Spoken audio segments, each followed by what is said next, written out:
Alô pessoal, espero que todo mundo esteja bem. Vamos para mais um resumo da semana do Diário dos Beatles. Semana que o Ringo andou promovendo o novo EP, Change the World. Então vamos lá para mais um resumo da semana de 19 a 25 de setembro de 2021. Primeira matéria. John Lennon não era um herói da classe trabalhadora. John Lennon escreveu uma canção famosa chamada Working Class Hero. No entanto, o autor de um livro famoso sobre os Beatles disse que John não era realmente um membro da classe trabalhadora quando estava crescendo. Hunt Davis foi o autor de The Beatles, da biografia oficial autorizada pelos Beatles. Bem, pelo The Guardian, ele discutiu o livro, sobre o livro onde o John deu uma entrevista em 1970 e aí virou o livro, né, dessa entrevista, chamado Lennon Remembers, em que consistia uma longa entrevista com John. Ao elogiar o valor do entretenimento do livro, ele lançou dúvidas sobre sua precisão. Então, John pode ser confiável nessa entrevista? Ele perguntou. Dificilmente é uma conta equilibrada, mesmo sobre ele mesmo, mas é verdade o que ele sentiu naquele dia.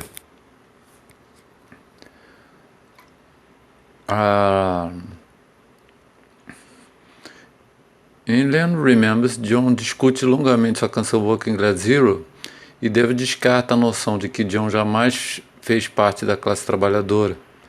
Hunt Davis falando, em sua cabeça, em suas memórias, John era um herói da classe trabalhadora, mas é claro que não. Escreveu Hunt Davis. Ele foi criado em um subúrbio geminado pela Mimi, sua tia, uma snob que desprezava garotos da Câmara do Conselho, de nariz empinado, como Paul George. E somente ele tinha sido um menino de pelúcia, lutador de rua, líder de gangue, mas na realidade ele correu como o inferno quando o problema ou a violência estouraram.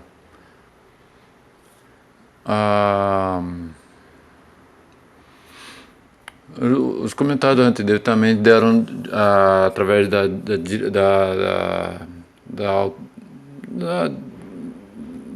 escritora que fez o livro fez o filme Nora Boy, né, o Garoto de Liverpool, que tem passado bastante na TV, a Sam Taylor Johnson.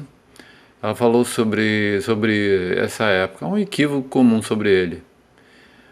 Ele veio de um subúrbio chique de Liverpool e Mimi era uma figura aspiracional. Ele foi essencialmente criado na classe média. Foi pouco quem viveu naquele mundo de corajosos, conjuntos habitacionais da classe trabalhadora. No filme, a tia de John, Mimi, é retratada como muito chique em vez de classe trabalhadora. Bem, nesse filme, o povo reclamou muito desse filme, alegando que a tia Mimi estava sendo retratada como muito severa. E ele falou que não era bem assim.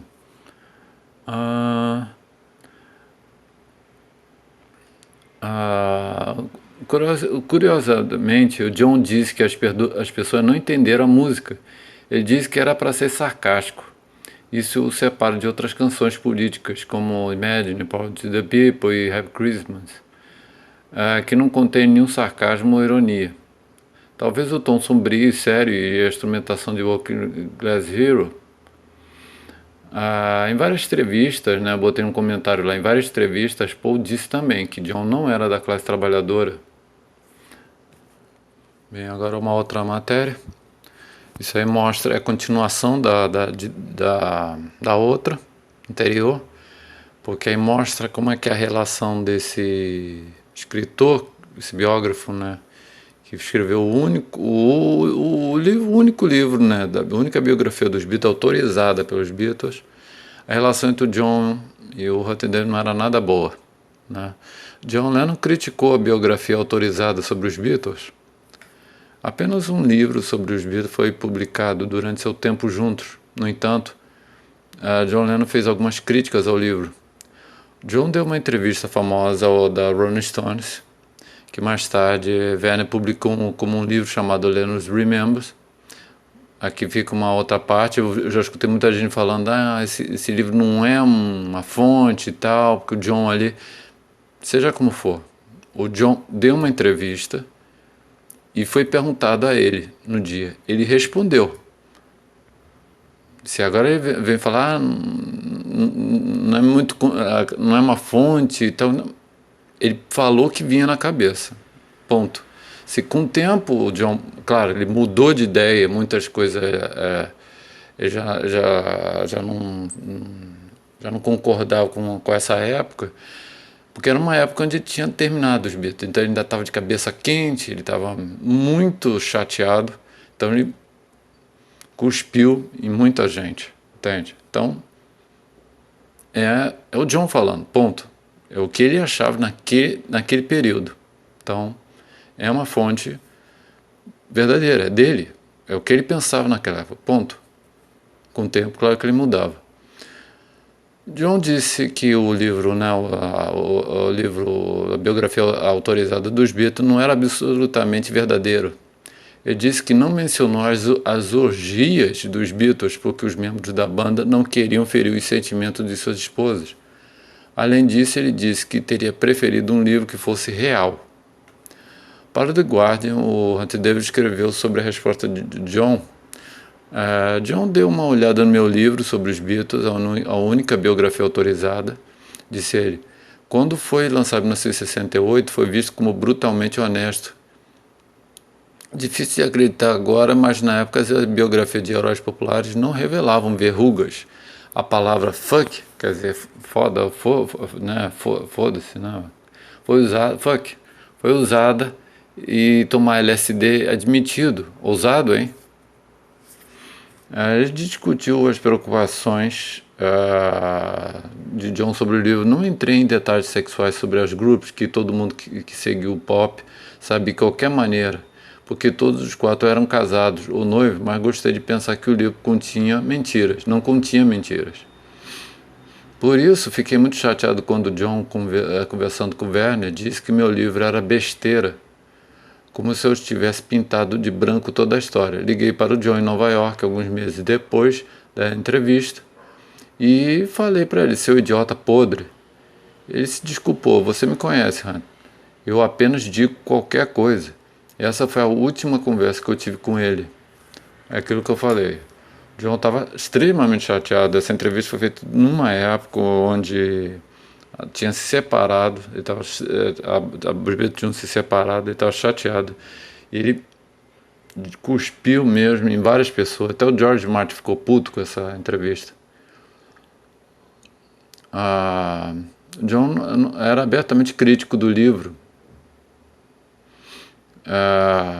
No entanto, o livro foi aclamado pela crítica. A Rolling Stone classificou como o sexto melhor livro já escrito sobre os Beatles, um lugar atrás de Lennon Remembers. O discurso Lennon Remembers, o David falou que é fascinante, mesmo que não seja totalmente preciso. Ele também achava que Lennon Remembers ainda era relevante por causa da popularidade contínua dos Beatles. A pessoa tem que lembrar que é o John. Ele falou aquilo, existe em áudio, então o que ele estava pensando naquela época é ponto, entende? Ele pode ter aí, falei besteira, como ele reconheceu e tal, falei coisa que não devia e tal, ele estava chateado, ponto, mas ele achou que o coração dele, que a cabeça dele achava, né? John sempre foi uma pessoa transparente. Outra matéria. Paul McCartney, como vai lançar o livro The Lyrics, né, as letras, como vai sair no Brasil aqui, só 1000 cópias. Pois bem, ele está preparando um evento onde ele vai estar numa sala, isso vai ser transmitido e pago, só vai quem quiser assistir só pagando, tá lá na página o endereço, onde ele vai falar sobre as letras, de histórias, né, de algumas músicas, né, por trás das letras das músicas. Então, Paul McCartney conta a Bob Motner a sangrenta história por trás de Rock Room. E tem um vídeo dele lá explicando. Paul McCartney relembrou a história por trás de Rock and Raccoon dos Beatles durante uma conversa com Bob Mortimer. Onde está o vídeo lá. A conversa entre McCartney e o comediante chegou como um vídeo curto da mostra para a biografia do primeiro Delirium, de 1956 até o presente, que será lançado em 2 de novembro. Ele vai recontar a vida do músico lendário através das suas primeiras composições de infância, canções dos Beatles, Wings e de sua longa carreira solo. O trailer lá de um minuto, né? Só para um verso da música, né, em português está assim: agora o médico entrou fedendo a gin e começou a deitar sobre a mesa. E ele disse: Rock, você encontrou seu par. E o Rock disse: doutor, é só um arranhão e eu vou melhorar, vou ficar melhor, doutor, assim que eu puder. Aí o Paul explicando: eu estava andando em uma pequena moto para ver minha prima Beth, e era uma noite de luar. E eu levantei a cabeça, olhei, uau, olha para aquela lua, caramba. Quando olho para trás, a moto já estava de lado. Aí não tinha como botá-la de volta e eu bati. Então aquela foto que aparece o Paul McCartney machucado em dezembro de 65, com a sobrancelha cortada e o lábio machucado, foi desse acidente de moto. Um mês depois estavam gravando aqueles vídeos, né, aqueles vídeos promocionais, aqueles filmes promocionais de Take Back Right e Rain. E você percebe o lábio do Paul ainda inchado, o dente que ele quebrou e tal. Aí continuando, Paul falando: eu machuquei o lábio e ficou sangrando com o acidente. Com seu primo, como seu primo, e o primo dele chamou um médico, né? Aí ele continuando: acho que foi na época do Natal, exatamente, foi em dezembro de 65. Bem, ele e o médico estavam chateados. Continuou, e ele disse, enrolando: acho que você precisa de alguns pontos. Você já percebe enrolando que o cara estava, o médico tinha fedendo a gin, né? Tinha bebido. O McCartney pediu anestesia, mas o médico só tinha agulha e linha. E ele estava tentando enfiar a linha na agulha, mas não conseguia ver. Você estava percebendo que o médico estava doidão. Então Beth, a prima, tirou dele e o enfiou, né? Aí fez os pontos, né? Haja coragem, né? Paul anunciou, né, que além disso vai haver 175 cópias numeradas. A caixa é laranja, a natural é verde. Essas 175 cópias numeradas vai incluir uma folha de letra, né, e vai estar assinada pelo Paul McCartney. E outra coisa, no dia 5 de novembro, o Paul McCartney aparecerá na SoftBank Center, que é o que eu falei, que é um evento mundial, onde ele vai ser entrevistado e vão discutir sobre o livro. Bem, e como eu falei, né, o Ringo Starr, né, apresentou na semana passada, ainda continua um pouco com essa, onde ele deu uma conferência de imprensa através de uma live de 24 minutos, onde ele falou de vários assuntos e apresentou seu novo EP, Change the World. Então essa é a matéria. Ringo Starr fala sobre o seu novo EP, Change the World, Charlie Watts e o filme Get Back. Ringo Starr fez uma live para promover seu novo EP, Change the World, onde falou sobre o seu novo trabalho, Charlie Watts, e o novo filme dos Beatles, Get Back, que será exibido pela Disney Plus nos dias 25, 26 e 27 de novembro, com 6 horas de material inédito das sessões de Get Back e Let It Be. Change the World é a continuação do EP anterior, Zoom In. Eu achei esse novo dele muito melhor. Eu estou dando minha opinião aqui, eu achei bem melhor. Que foi lançado no início desse ano. É um EP a cada semestre. Eu já estou vendo que ele vai ficar nessa. Vai lançar um EP no primeiro semestre, aí no segundo ele lança o outro, né? Ambos os EPs encontraram bateristas trabalhando com novas pessoas, como a compositora e produtora de sucesso Linda Perry, que escreveu e tocou na faixa Come and Done, que é uma ótima música. Em uma conversa, Linda Perry veio principalmente com seu trabalho com a Pink e ligamos: Olá, Linda, você tem uma música? E ela disse: Não. Mas quando ela estava saindo do estúdio, esta é a sua história, quando ela estava fechando a porta, uma música veio até ela. Ela entrou no estúdio, ela tocou baixo, ela fez o ritmo, ela cantou junto comigo. Quer dizer, ela é parte disso. É tão bom para mim ter esse apoio. Ah, a faixa também apresenta o aclamado músico de Nova Orleans, Troy Andrews, com o nome artístico de Trombone Short na faixa. Aí ele falando: eu apenas toco bateria e envio os arquivos de música de volta. E ele continuando. Então ele colocou toda a seção de metais, muito menos o trombone. Uau! Transformou isso numa uma coisa dele. Ele teve essa ideia e funcionou. Funcionou tão bem e deu a essa faixa uma sensação diferente de para onde estávamos indo, porque é uma música muito triste em seu caminho. Mas essa sensação apenas levanta para mim. Aí tem o carro-chefe, né, que é a música que lança o EP, Let's Change the World, que é escrita com Steve Lukather e Joseph Williams, ambos do Toto.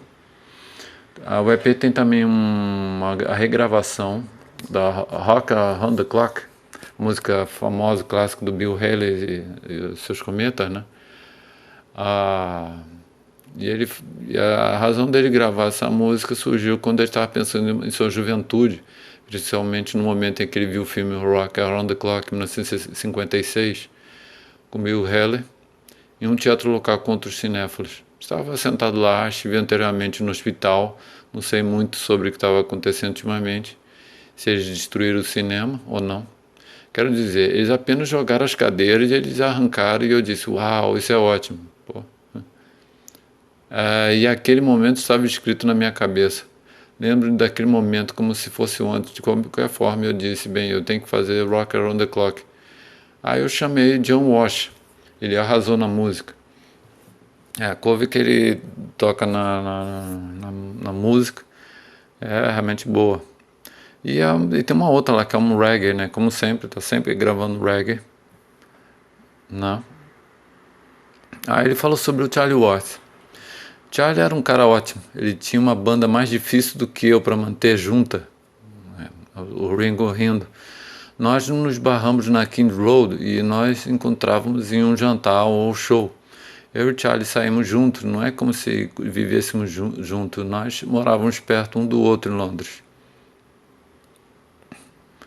Aí ele contou uma novidade bem interessante. Ele lembrou, na década de 70, onde numa festa na casa dele, ele recebeu Charlie Watts, John Bonham do Led Zeppelin, os três, né? Aí ele falando: eu tinha uma bateria no sótão, Charlie veio e John Bonham também.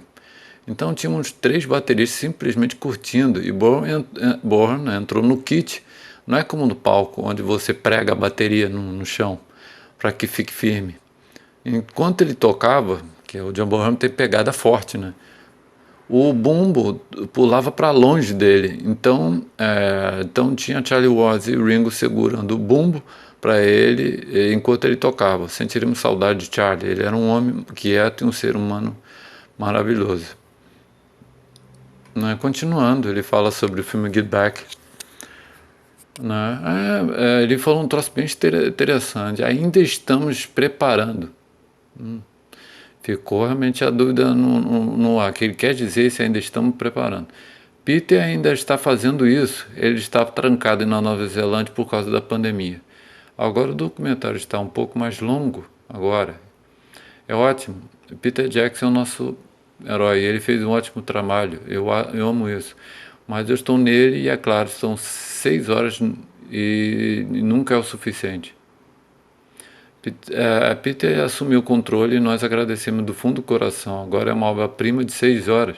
Há tanto momento em todo o documentário, em toda a produção. Continuando ele falando. Peter vinha para Los Angeles me trazer coisas para mostrar em seu iPhone. Olha, nós encontramos isso. Estamos rindo, brincando, e ótimo e tal. Aí o Ringo fala que ele falando, eu estava sempre reclamando do original do filme Larry B. Ambos os quatro odiavam, né? O George então foi um dos que mais barrou o lançamento do Larry B. Ele não queria de jeito nenhum, enquanto ele estivesse vivo. Continuando o Ringo falando, não há verdadeira alegria nisso. Agora no filme Get Back tem o início, o meio e o fim. O início é muito lento, então entramos nele e estamos lá. Estamos fora e acho que todos vão gostar, porque vocês verão essa banda trabalhar muito duro. Aí ele fala de uma cena que eu já tinha visto, né? E vai ser não duvido botarem no filme. Eu, por mim, não precisava, porque eu acho chato pra caramba, mas vai entender. Ele fala sobre quando o George saiu, né? Dia 14, decidiu cair fora, largar a banda. O Ringo falando, quando percebemos que o George havia partido, tocamos como uma banda de heavy metal, revela o Ringo. Foi tanto tipo... Nossa reação a isso foi, tira essa merda daqui. Eu adoro isso, era apenas nós e tínhamos uma cantora feminina, Yoko. Tem uma cena no Larry B que, né, você já imagina, né? O Paul fazendo microfonia com baixo, o Ringo descendo a porrada na bateria e o John fazendo microfone com a guitarra, né? E a Yoko, né, fazendo os gritos lá. E pelo que eu tô sentindo, essa cena vai estar no filme. Eu já vi essa cena, eu acho horrível, mas vai estar no filme, paciência. Tivemos altos e baixos, mas mesmo em torno de tudo isso que você verá na edição de Peter Jackson, estávamos nos divertindo, o que o Larry B nunca mostrou. Alegria, brincando e gritando um com os outros, eram 4 caras em uma sala, é muita alegria.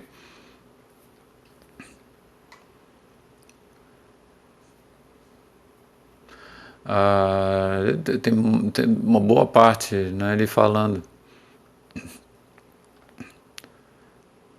Ele lembrou quando eles estavam subindo para o alto do prédio, Paul falou, quem quer tocar ao vivo? Aí você pode ouvir no fundo, dizendo eu aceito, e nós fizemos. Apesar que tem uma outra história que parece que ele estava em dúvida de subir, até o John falou, cara, vamos subir, vamos fazer logo essa droga e beleza, e tal. Aí ele falando, tudo aconteceu porque encontramos 56 horas de filmagem não utilizadas do documentário de Michael Lynch-Hogg, do filme Larry B. E fomos abençoados por Peter Jackson ter assumido e colocado tudo junto para torná-lo diferente. Mas foi assim, você terá alguns altos e baixos, Peter Jackson é o nosso herói e tal. É aquela coisa, ele enrola e não dá muitos detalhes do filme, que é para deixar a pessoa ansiosa, né? Bem, pessoal, é isso aí. Esse é o resumo da semana. Espero que vocês curtam. Além dessa entrevista que é bem longa do Ringo, tem outras 3 entrevistas lá que o Ringo deu para promover. Tá lá os vídeos. Uma foi no programa Jimmy Kimmel Live. Outra é só o áudio junto com o Rick Rubin. Ambos falando do IP, falando sobre Beatles, falando sobre o filme. E o outro vídeo é ele para a TV australiana, Today Show. Ambos estão lá na página, onde ele passou esses dias promovendo o novo EP, Change the World. Bem, espero que vocês tenham gostado. Esse é o resumo da semana do Diário dos Beatles, de 19 a 25 de setembro de 2021. Ok? Espero que todos tenham uma boa semana. E valeu e muito obrigado e abraço a todos.